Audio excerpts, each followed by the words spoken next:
Welcome to the Right Now Show. I'm Judy Saxon. And I'm Charlie Redner, and this is the show where we put the focus on writers, writing, and the arts. How you doing, Judy? Well, I'm doing fine. How are you, Charlie?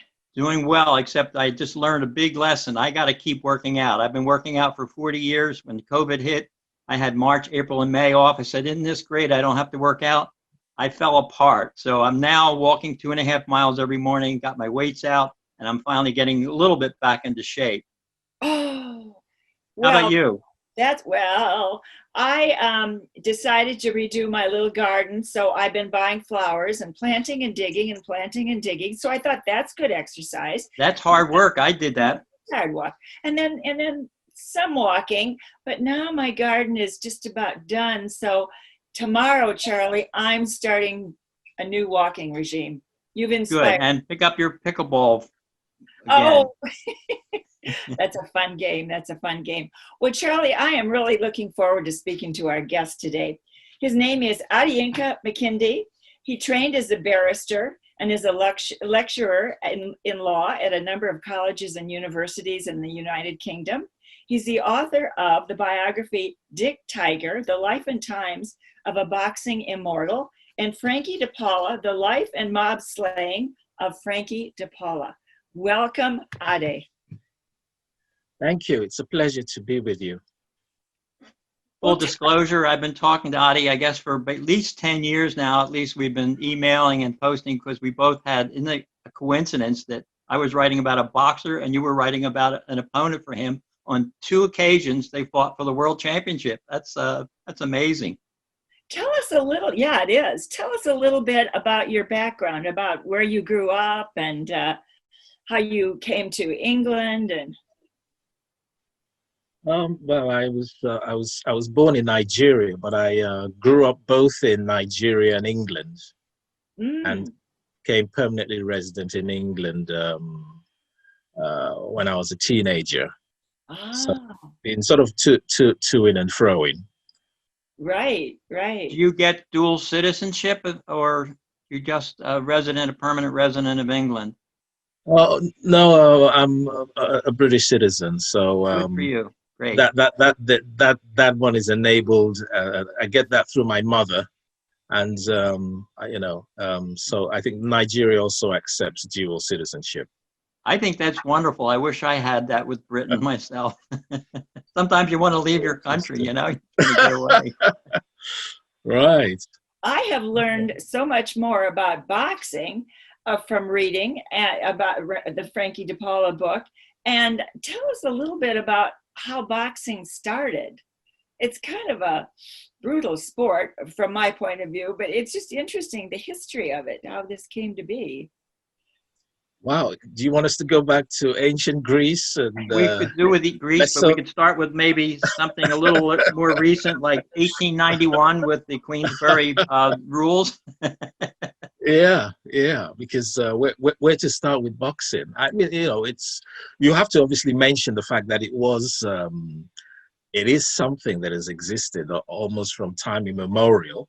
Yeah, right to the times when people were living in caves and other natural environments. Yeah, and sort of developed. I think boxing and close to boxing would, I think, wrestling in most traditional societies. And I think I alluded to this in my my essay for one of the essays I provided for the Cambridge Companion to Boxing.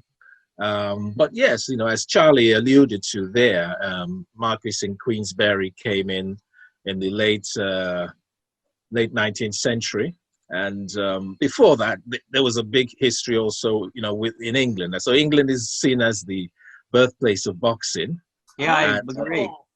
Many people developed it, like James Figg. And then and it taught members of the aristocracy, and then the boxing was about, in its bare knuckle days, it was something which, although it initially been taught to the upper classes, it was obviously something that was a working class sport, and also a sport which engaged the ethnic sensibilities of peoples. You know, it's a very sensitive issue in regard to nationality, race, right from its beginnings. You know, the Irish in Britain, Yep. and then African Americans in America, and The Italians came along. Italians and Irish. And now the rivalry. Mexicans have been doing well, at least in the lighter weight divisions, I think. That's right. That's right. They're getting bigger these days, but. Before we get into the books and your boxing, we wanted to know how you got interested in law and whether or not you, work as a barrister or you just teach right now. Yeah, I'm occasionally a legal advocate, but I'm in private business. I do lecturing quite a bit, so it's a wide range of things. As to getting into law, I think my father always had an interest in law, although he was an accountant and became a naval officer. He was always into the law, and I got that. I think one of his best friends actually became a fairly prominent lawyer in Nigeria, and I sort of just picked it up. I mean, sometimes I can't actually tell you how that happened, just like the fact that explaining my love of boxing or my association with boxing, it's kind of difficult. But some of these things I inherited, because all the things, I didn't even really know. I knew my father was a big boxing fan. I remember when I was in Nigeria, I was in boarding school, and he came to pick me up. He didn't send a driver. He came to pick me up. Straight from work. He was very excited. Leon Spinks had defeated Muhammad Ali. Oh. And so I look back, and, we had a few boxing magazines and books there, but it wasn't until later on, and unfortunately, towards the end of his life and after his death, that I found out how so into boxing he was, that he was an amateur boxer. Oh. And that he, I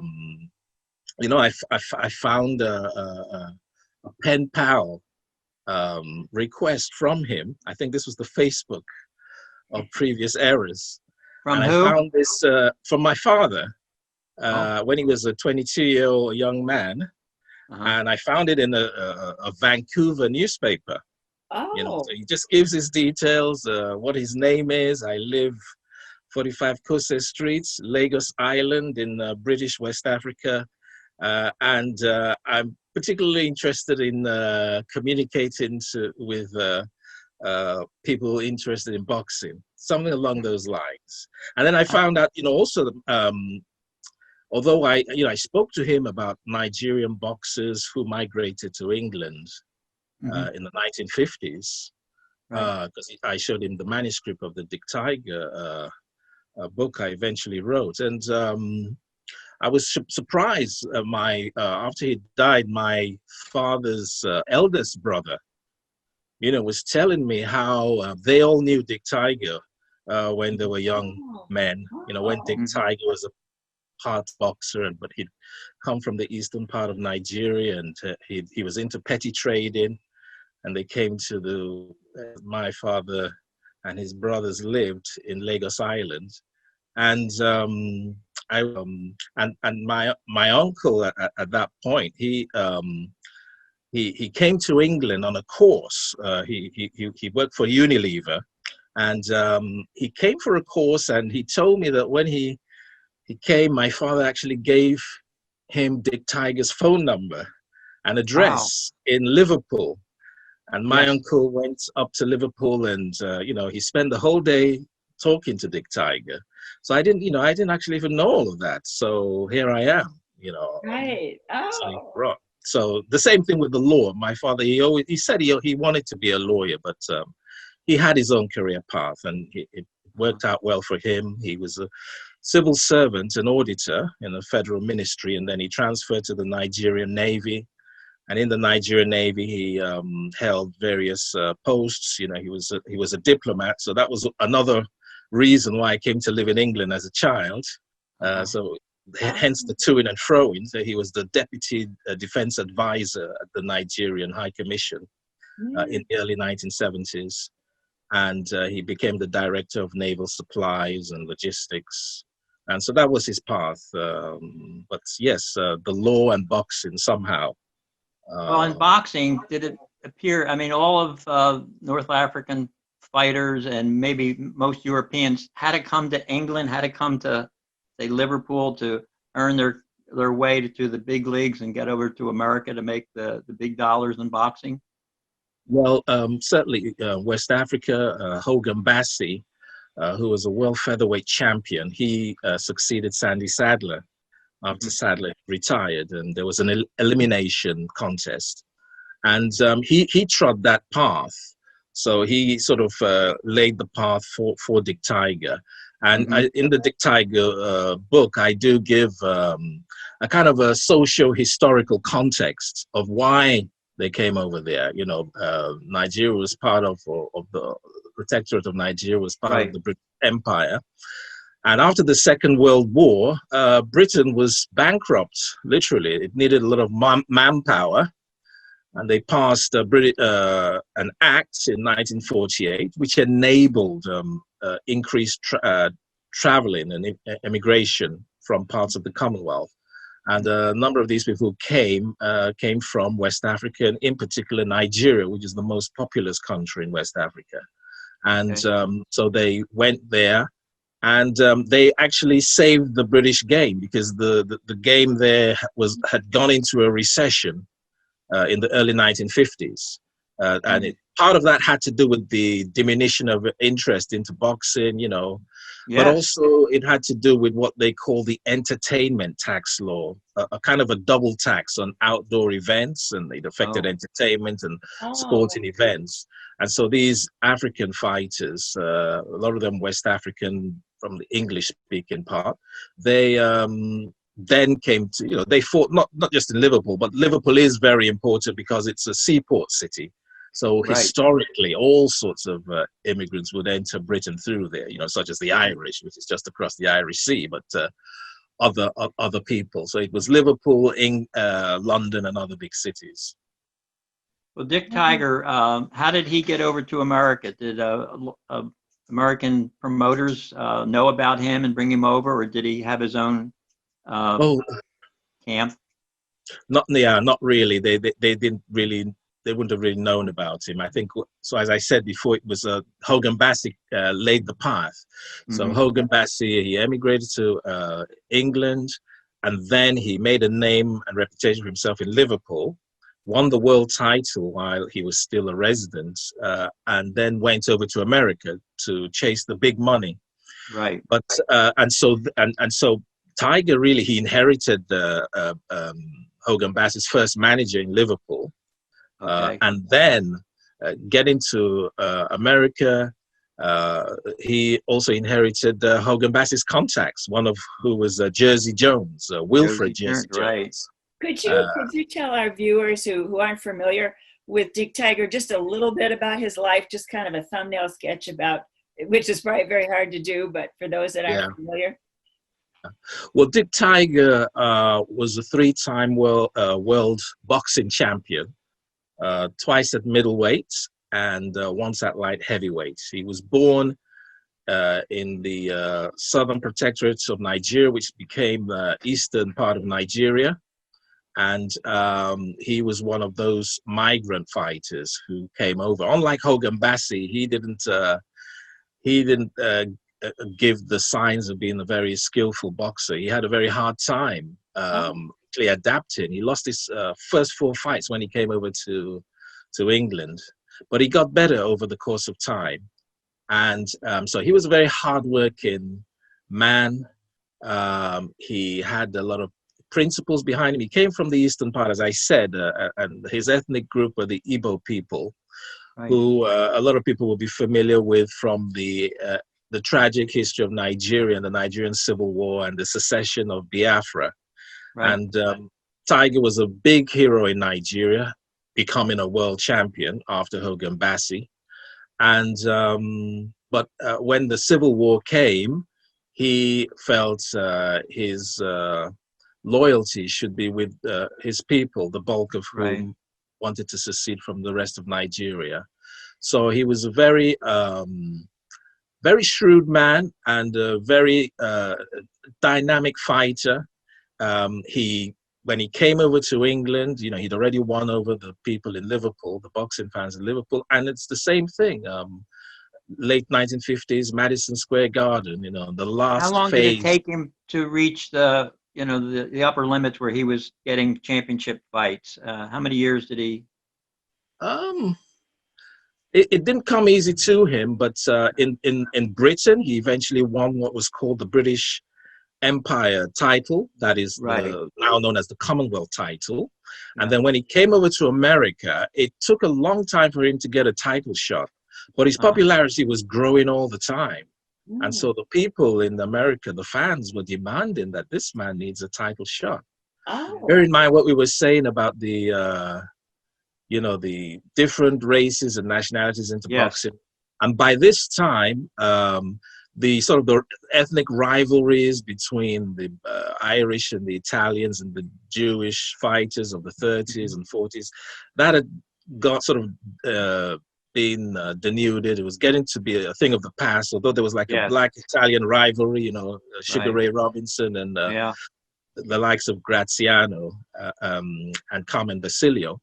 But so by the time the late 50s, early 60s, boxing in America, it's beginning to get the complexion of a lot of immigrants being in the sport.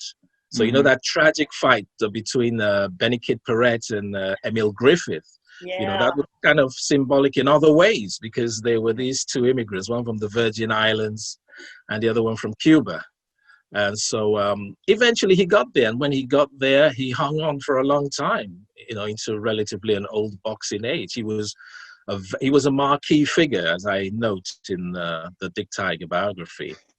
He was very popular. I have some questions then about where we come together with Dick Tiger as the middleweight champ, and he offers Joey Giardella a shot at the title, which I interviewed Joey so many times. He was a decent human being too, and he loved Dick Tiger. I mean, I couldn't go into his living room without him just starting off and telling me what a great man Dick Tiger was. He just really, really idolized the guy. We should explain, Charlie, that Joey Giardella, you wrote a book about him. I did, but my book is a little bit different than a typical boxing book. It had to do with Down syndrome because Joey Giardella, middleweight champ of the world, had a son who had Down syndrome, and Joey, and this is in the 1950s when most of those children were hidden either in the attic or the basement and weren't shown. Joey wouldn't go anywhere if he couldn't take his son Carmen with him. Matter of fact, he actually ended up with the Kennedys and the Shrivers, and he helped start the Special Olympics. But none of that would have happened to him if he hadn't eventually won the middleweight championship, and Dick Tiger gave him an opportunity for that fight. But I wanted to talk to Adi about how it came about because I know he knows more about it than I do. But the question is, was there any influence from the mobs at that time for that fight to come together? Jimmy, I think you're a bit too modest there, Charlie. I think you probably know more about that aspect than me, with Joey. I did speak to Joey as well, by the way. Thank you. Although not probably as extensively as you. But at that point, no, I don't think so. The mob was still a presence, because remember the late 1950s, time caught up with the International Boxing Club, who were in league with the likes of Frankie Cabo and Blinky Palermo. And so the antitrust was, the Sherman Act was put into effect. So the mafia was getting a little less influential, although they were kind of undercover, which will lead us to the Frankie DePaula story with people like James Jimmy Napoli. So by the time in 1963, when Tiger offers Joey on Tiger's part, Joey was surprised that he got the offer. He thought he'd never get another shot at it. He had one earlier shot and didn't make it. But then, the mob was in background in Philadelphia. There's Blinky Palermo and Angie Bruno and Frank Palumbo. Those names come to mind in South Philadelphia. And Joey told me that he actually lost a fight to Saxon once. That's your name, Judy. Because because they bought the refs or they bought the judges. And Joey said, I lost in Philadelphia. I don't believe this. I couldn't have done it. And he actually thinks Blinky Palermo is the one that pulled the rug out from under him on that one. So I just wonder when he was getting together, if Lou Duva and, said he sat down with everybody but Franco Carbo, who was obviously the underboss of boxing in New York. But it came together. But he didn't have Jersey didn't have a contract to have a rematch, did he, in the official contract? Yeah. And that caused a lot of friction with him and yeah. Tiger. So maybe there's a bit of unknown history there. I mean, because Tiger himself complained of decisions. I know some people think Joey Archer edged him. This is when he was in between his championship reigns at middleweight, but he kind of suspected that there was mob influence there. So from what I can tell, and also there were mobsters who sort of got together to get Bob Foster his deserved challenge of the title. Fast forward into 1968, but back to 1963. I mean, I spoke to Lou Duva, but I don't know if he hid anything from me. So, Alcerta was more of a frank person to talk to in that way. But why did the champ, at the time, why did the champ allow him to, Joey didn't have a license to fight in New York. I know they'd like New York, but I thought it was supposedly to go to Las Vegas. It ends up in Atlantic City, which is really a suburb of Philadelphia. And the one judge is the referee. I mean, I don't know how, if I was representing Dick Tiger, I would have gone for those terms. Tiger was very, very bitter about that, and he wasn't on speaking terms with Jones for a while. No, and I don't blame him because Joey held out and didn't want to give up the crown. And that's right. 6 months later, and I don't blame him. Joey wanted to walk around with the crown on his head for a little bit. So we've talked enough about Dick Tiger and Joey Giardello. We can move on to some other topics. Frank DePaula. I mean, he was such an interesting man. Do you want to do a sketch again about Frankie DePaula? Wow. I won't go on and on. I'll let you talk. But what an interesting person. Yeah, he was born in Jersey City, and he was American-Italian origin, born to a working-class family. His father was a grave digger. And he grew up and he became a troubled child. Getting into trouble, having fisticuffs, and one day he knocked out the wrong person. I think he either knocked out the son of a judge or the son of a senior police officer.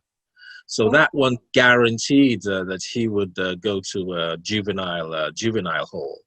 And he kind of was always in trouble. And but on the other hand, a very sweetheart to a number of people, a man who protected other people, was courteous, but had that rough edge around him. And he was, Jersey City was a place where a lot of people were economically mobile. And academically mobile, but he didn't take that path, unfortunately. But boxing presented the opportunity of salvation, and it certainly enabled him once he got out of, because he went through the system, right from reformatory to the big prison systems. Charlie can correct my pronunciation. I know he gently picked up my pronunciation of the mafia, but many years ago, Rahway prison. Rahway. Rahway. So and Trenton. So I think he became very familiar with that system, and then he came out, and then he got into boxing first with the Bayonne Police Athletic Club, and he won the New York City Golden Gloves in 1962, and that same year he became a professional. He was a bit indifferent because he was still hanging around with the wrong crowd. He was, wasn't he? Yeah, I mean he had a good manager, a guy called Patty Amato rather, and the mob could, he wasn't taking it very seriously, but he had a lot of potential, a big Yes. punching power, very handsome man, and And I such a think good all and such a good excuse me, such a good all-around athlete. I mean, he yeah, had the charisma and yeah, yeah, excuse me, I good interrupted. all round. He did diving, he did could surf, which is not so, probably not so as glamorous as California surfing, because No, seas not are very in rough in Jersey the East City. Coast. But it Well, doesn't sound like he trained very hard some of the time. I mean, he had such potential to go on to more extend the career, become bigger than he was, but it was just amazing because he kind of had it yeah. all in a way. I mean, when you think about the people he rubbed shoulders with as a youngster, the people became friends and fans of him. I mean, later on, Frank Sinatra was a big admirer, but Frankie Valli was a very good friend of his. Yes, yes, And that path could have been there, but right. they made an effort, so they could see the potential there, because he was, according to Al Certo, this promoter, he I recently knew died. Al. Yep, and Al was he said Frankie was a combination of Rocky Graziano and um, Yeah. Rocky Marciano, Oh yeah. and Wow. the mob could see his potential because he had this large following. Like he was a neighborhood hero, and Yes. then that developed from neighborhood hero, into other parts of America, like Philadelphia and places like Yes. that. And so the mob felt, look, we can make a lot of money out of him. So Patty Amato died in mysterious circumstances, if we can just put it like that. And a man called Gary Garofalo became Frankie DePaula's manager, although all the time behind the scenes was the true undercover manager, James Jimmy Napoli. And so they wanted to develop Frankie DePaula, and they tried to get him very serious about his boxing, which he did. And he won a few fights. He started off, on the bill at Madison Square Garden, and fought at the Felt Forum, which was a subsidiary for a time of Madison Square Garden boxing. And then he went into the main ranks, which is where he fights Dick Tiger, October 1968, Ring Magazine Fight of the Year, and he loses. Although he decks Tiger twice, he's decked twice himself. But then he gets the opportunity to fight the champion, and not Dick Tiger, who had lost his title in devastating fashion to Bob Foster. So yeah, that was Frankie DePaula. Then he got into some real trouble. He was acquitted of some kind of a heist that was going on or something. Yeah. I spoke to somebody. Unfortunately, he's now deceased. Hank Mahler, who was born in the northeast of America. He became a southerner in Florida, but he gave the inside story. One was the copper ingot affair, and certainly Frankie DePaula was involved in that one. And the other one was the alleged fixing betting scandal, which was to do with the Bob Foster fight. Oh, yeah. And all of that attracted the attention of the Federal Bureau of Investigation and the New York Police Department.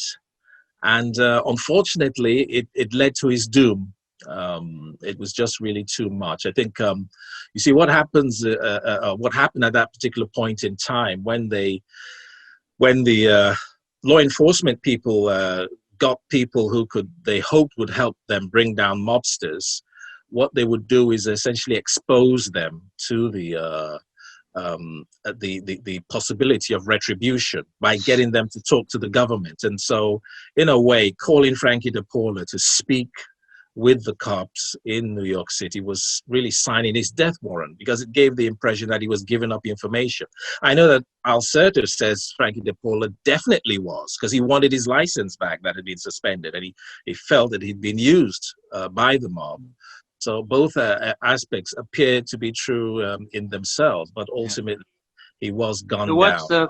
what's the future of boxing? You know, the golden age was they say 1940 to 1960, and then it waned. There were a couple years in the 80s where the American Olympic teams were really good. They had they had one year where I think they won 9 out of 10 weight classes, and but it seems like America, I guess, because there were 3 different probable ways of winning the title, the ABA and the Boxing Association, and International Box. So that they watered down there used to be one champion. It was Joe Louis. It was, it was Big Tiger. But then you're going to have 9, 10 people all claiming they all had some kind of a championship belt. Well, in television, I think television played a part when people could just go and watch the matches. They didn't go out and buy the tickets. And it ebbed and flowed, didn't it? That was the case in the 1950s and 60s. Boxing became extremely popular in the 50s, with the Gillette cavalcade of sports. Yeah, the Friday night fights is what gained the popularity at that point in time. But then it had that double-edged sword effect, didn't it? Because people then decided not to go to the matches live. And right. And then it either ends up, if you don't have a Vegas fight, you don't get an audience, I guess. And then the pay-per-view came in, and then only the most staunch fight fans would actually pay to watch a fight on TV. Yeah, it's sort of ebbed and flowed because you then started having pay-per-view. Has it passed on? Is it over? I mean, is it just kickboxing and these cage guys who go crazy now? I mean, is that it? I don't know about cage fighting, but what they call mixed martial arts, the UFC, probably that's certainly in terms of youth and demographics. That one is definitely growing in a sense, but boxing is still surviving. I don't think it will ever go away, but it's in it's kind of in the doldrums. But the irony is, as always, is that a boxer, particularly in the heavier ranks, would always tend to be among the highest earners in that's for sure. in world sports, but it's only a few. It's only ever been a few. The people who fight on the underbills, even in its heyday to the present day, they've never earned a lot of money. Yeah. Well, all very interesting. And we want to know, yeah, Judy, we want to talk about how is COVID-19 affecting the British Isles and maybe your European neighbors? What's it like over there now?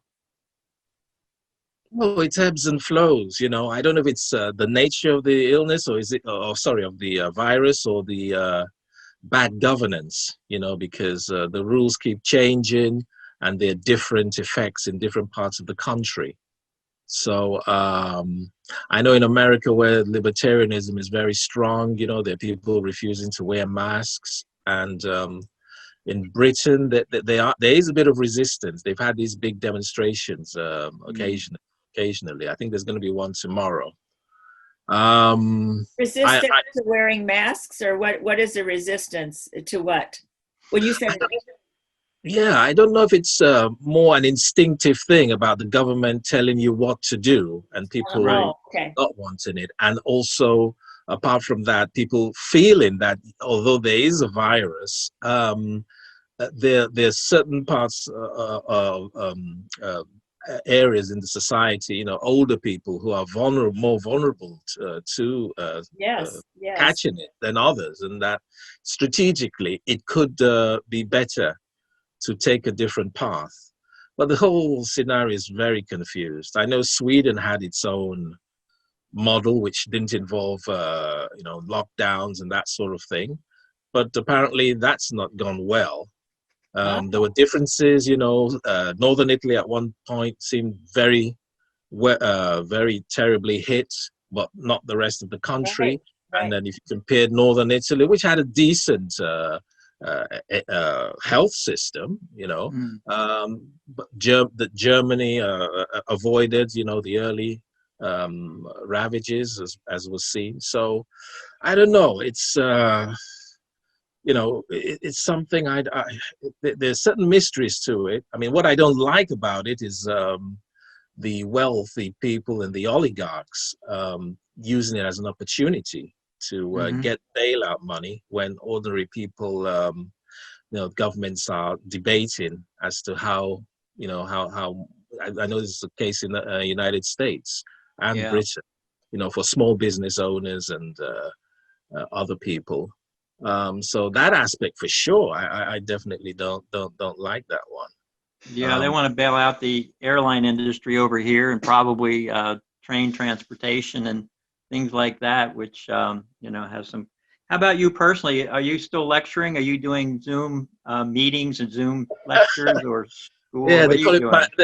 doing? There's something called Microsoft Teams. Yes. Have meetings with that, and then there's also something they call Collaborate. So a lot of academic institutions they use a system called Blackboard, and that has a system whereby you can hold lectures and tutorials using remote, Oh, You remote have a teaching. number of students that you actually are teaching now remotely? Yeah, You are. quite a few across the board, undergraduates, graduates, and professional courses in law. So yeah, one is sort of getting used to it, and I wanted to follow up with what's happening with the COVID with the same thing that I have a lot of questions about the EU and the European Union and Britain coming out of it. And then what happens over in Ireland? Do you need a passport now to go from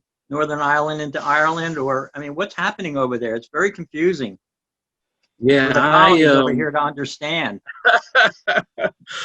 yeah, it's well, I haven't traveled, so I like to travel to the continent, but so I think yes, now they're gonna get into a regime of issuing visas and the like. So Hmm. um, that yeah, Britain has broken with the EU, so it's going to lead to a change. What you refer to in terms of Ireland, Republic of Ireland has always had some sort of arrangement with the United Kingdom in terms of people coming across, in terms of voting rights, and but yeah, now that so the Republic of Ireland But is won't with that the change European now that Union.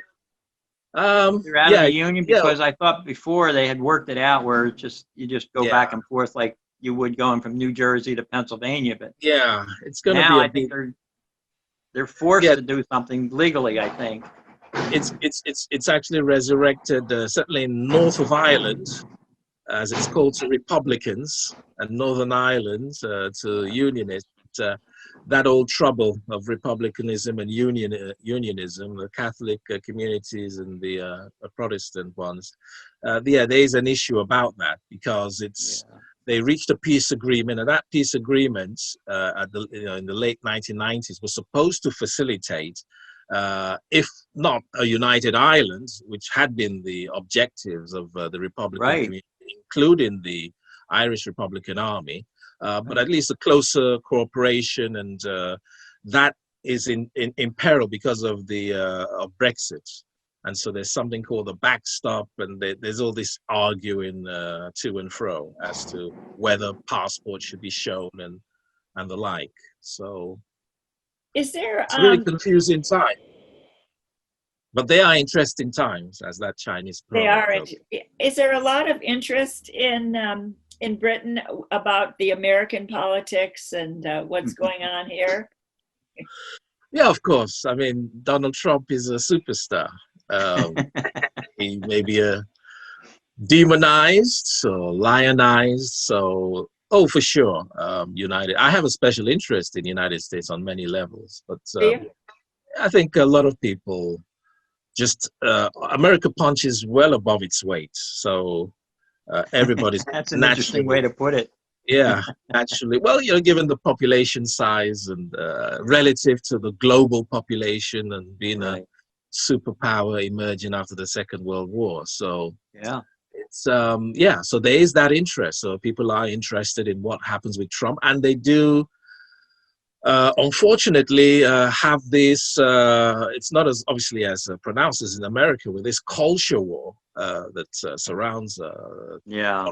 Trump and other aspects. But yeah, Trump is alternatively a reviled figure, here, Hmm. as well as for others, somebody who think those who think, oh well, he's anti-globalist and yeah, Yeah. he's pro common sense and pro nationalism. So yeah, same story, different geographical Have you area. been watching what he's been trying to do over with the Israelis to align some of the Arab nations? Sudan's looks like they're signing on today, and they're thinking Saudi Arabia's coming along. I mean, you're very interested, and I know you know a lot about world politics and world issues. What's your feeling about how they're approaching it totally different from trying to get the Palestinians to agree with the Israelis, but going around them and going the other way with the other countries coming along and signing some kind of peace accords? Mm.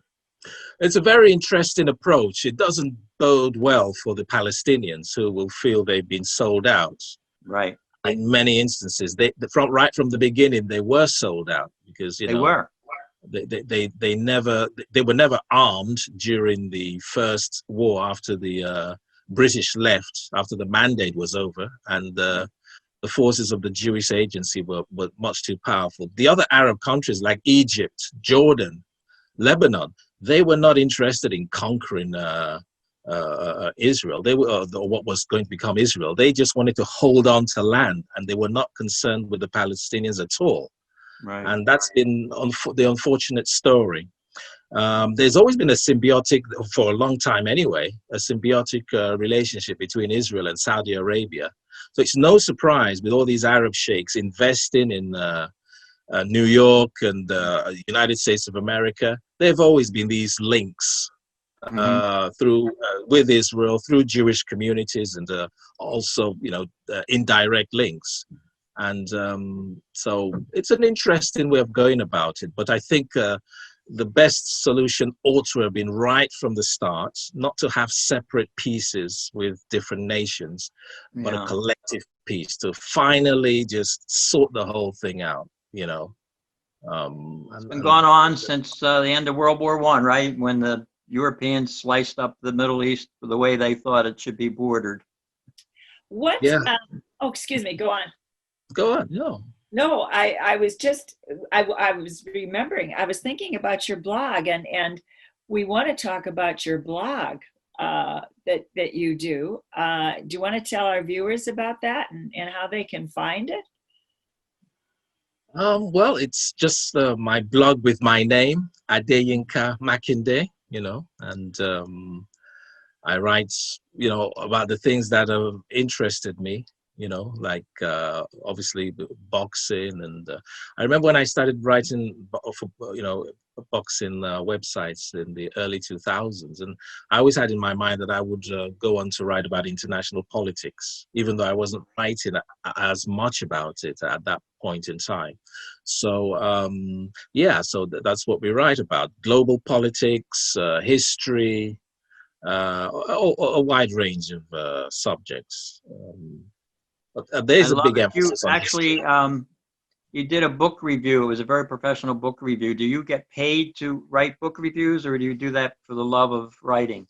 A lot of it is for the love of writing, but I do, for instance, write for news magazines, and yes, I do get paid for that. I mean, a good example would be I did a book review of the Addis Ababa massacre, carried out by the black shirts of Mussolini's Italy. Yes. A bit of forgotten history from the 1930s, part of the prelude to World War II. And so for academic sites, you don't necessarily get paid unless you're funded. Right.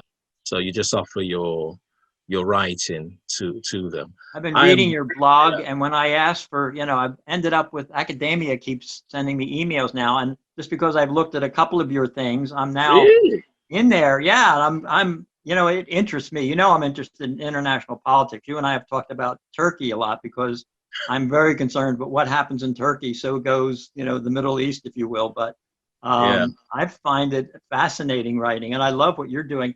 Matter of fact, if you get tired of Britain, come on over here. We need an ambassador to the UN. You're perfect. Yeah, you would be. You would be. Really, I don't know about the citizenship issue. You do get people being fast tracked, but I don't know. I'll vouch for you. I'll sign for you. I'll adopt you if I have to. well, you see, the whole idea, yes, is all about independence. So, although I have a foot in academia, I'm not, I don't chase funding from think tanks or agencies because I want to maintain my independence. Otherwise, Right. I won't be able to write what I want to write about the Israel-Palestinian situation and geopolitics or American politics, in a non-partisan manner. Yeah. I write for what would be called, the alternative press. Yeah. I was curious too about your writing. Have you ever considered doing any fiction at all? Have you tried some short stories or a novel or anything? No, I haven't for some reason. It's always been politics, biographical stuff. Never really, after, we all grew up on, Alexandre Dumas and, all that stuff. And then growing up, in Nigeria, there were these detective novels that were very popular when we were in school, Nick Carter, James Hadley Chase, Yes. but I haven't continued there. My book collection, it's all about history, politics, archaeology, international relations. Which can be fiction a bit. Yeah, you could weave in a good story, Yeah, I've been watching all these. There's a million British on Amazon. There's all these detectives, and there's a whole series of them, and I've been watching them all. So I now know what a boot is. I know you use petrol over there rather than gasoline. I know you have roundabouts instead of circles. And I'm learning a lot about how the Brits go about their business. Well, an interesting. Yeah. Oh, go on. Go ahead. Well, an interesting thing, because I share this love of radio drama with Charlie. Yeah. So one thing I would like to do, I've kind of been delaying it. I've written out the outlines, is to write a few radio dramas. Oh, there you go. Including, but again, nothing fictional, based on, based on historical facts. Frankie de Paula's story. Yeah. Some situations from Nigerian military history I have in mind. Speaking again of the Frankie de Paula story, your research was fascinating. You went to Jersey City and you found these people to talk to that knew him. That was must have been fascinating. Yeah, I thought you were. Yeah. I thought you were going to say that must have been scary. That too. It probably was. Given the subject matter. Well, I think, because of the time lapse, I felt, the time lapse. And I could see, because, the power of the mafia had diminished. I wouldn't say that I wasn't security conscious at certain points, dealing with sensitive information. But I think at that point, people were still captive to the mafia and its history. It's all obviously permeated into popular culture, but for them who grew up with it and heard the stories and knew about those people who'd been murdered and taken out, and who, all the favoritism and how they actually influenced America, that they were like a fourth arm of government, along with the regular legislature, executive, and the judiciary. I'm going to send you a link, Adi. There's we interviewed Leo Rossi last month, the actor, and he does a podcast, and it's really fascinating. It's a podcast of a guy who went undercover for the FBI for 5 years. And he was right up there with the kings of the Italian mafia in New York during a period when they were very active in doing things. And, he woke up, I'm going to send you a link so you can listen to it. It's fascinating because he woke up every morning with one goal in mind: be able to go to bed alive that night. And he said, I'm never an actor. He said, I had to be myself. And he was himself but he was asked to do a lot of things. Thank goodness he said he never had to do anything that was of a real criminal nature, like becoming, I don't know if you saw The Irishman, but they called him a house painter. And a house painter was somebody who would go in and wipe somebody out, shoot them, and then, they splattered the blood on the wall, and that became the title, I'm a house painter. Did you see the movie? Did you watch it? The Irishman? No, I haven't, because Oh. I think I was at cross. Yeah, I think you'd like it. It's about, and it's not. Is it the one? It's not the one with Charlie Green. no, Cleveland. no, mob. it's Bob Okay. De Niro and his mob and all the boys. Yeah, I did watch that one. Yeah, know. it's a fun movie in a sense. It really is, even though it's about what they did. I had no idea until I read your book about Frankie how involved the mafia was in the world of boxing. That was Yeah. yeah. Well, what was fascinating about it is that officially, the mob had been rooted out of boxing. So Frankie Carbo and Blinky Palermo were officially, they're put in jail at the end of the 1950s. The International Boxing Club, the IBC, which was a monopoly and was dissolved. And so, you just had, Madison Square Garden and different promoters around the United States. But there were these undercover managers, Tony Salerno, who later became a mafia boss, was an undercover manager. I think he underwrote one of the Floyd Patterson, Ingemar Johansson fights of the early 60s. And obviously Jimmy Napoli, who became the undercover manager of Frankie DePaula. So that wasn't seen, but the American papers were keeping tabs on a number of, they knew it hadn't been totally extirpated. And, they were very, very involved in people's lives, daily lives, through the 60s, through the 70s. And that was also in boxing, even though technically boxing supposedly had cast them off. Before we wrap it all the way up, Adi, how do people get your books? Do you go to your website, or is it available on Amazon, or how do we buy your books? Go to Amazon.com. Jersey Boy, The Life of Mob Slayer, Frankie DePaula, Dick Tiger book. That's basically out of print, so you can still get Dick copies Tiger's out of print. Yeah. Do you have the rights to it, Adi? Do you have your? I certainly do. I certainly do, for all of them. And that's one of the good things about self-publishing, It's no longer this thing about the vanity press and it's inferior to the mainstream press. Well, Down But Never Out, when I had that published, I had a publisher, an independent publisher in Indiana, and I gave them a 3-year contract. And after the 3 years, I automatically got my rights back. And then I self-published on Amazon, and I can offer it any price I want now. I don't have to, inflate the price to have the distribution cost and everything else involved in that. So if you're interested in how to do that, I can surely tell you how to go about that. Sure. And republish I them. mean, I republished it. Different. I've had offers over the years. Nothing has come up so far that has sealed the deal, both for the Dick Tiger story and the Frankie DePaula story. It would make a we'll good keep on movie. working on it. Yes. I definitely think so. I think I often use the story about how John Huston, although he was so involved in Hollywood as a famous director, it took him 25 years to get.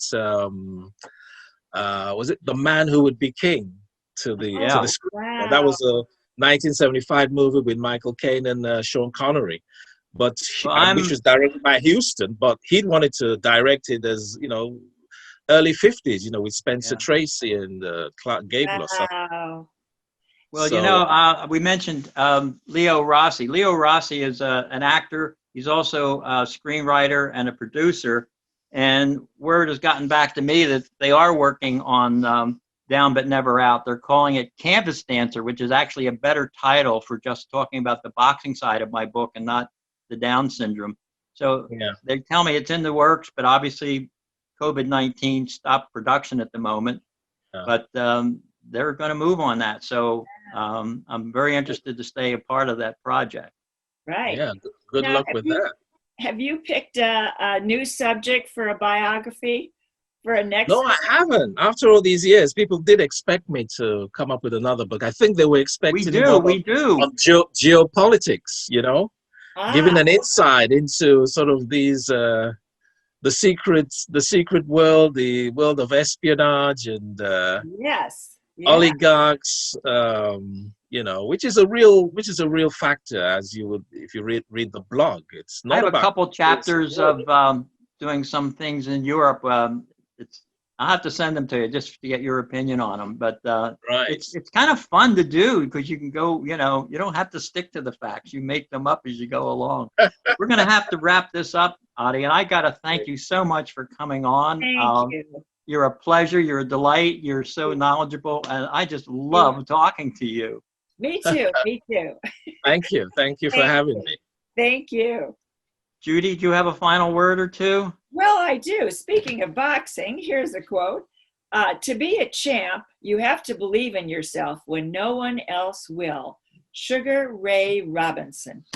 One of the best fighters the world has ever seen. I have one, Judy. It's called Service to Others is the Rent You Pay for the Room Here on Earth. Muhammad Ali. Oh, wonderful. Love the man. My gosh. Beautiful. Well, I'm what an Judy inspiration. Saxon, and thanks for watching. I'm Charlie Redner. See you next time.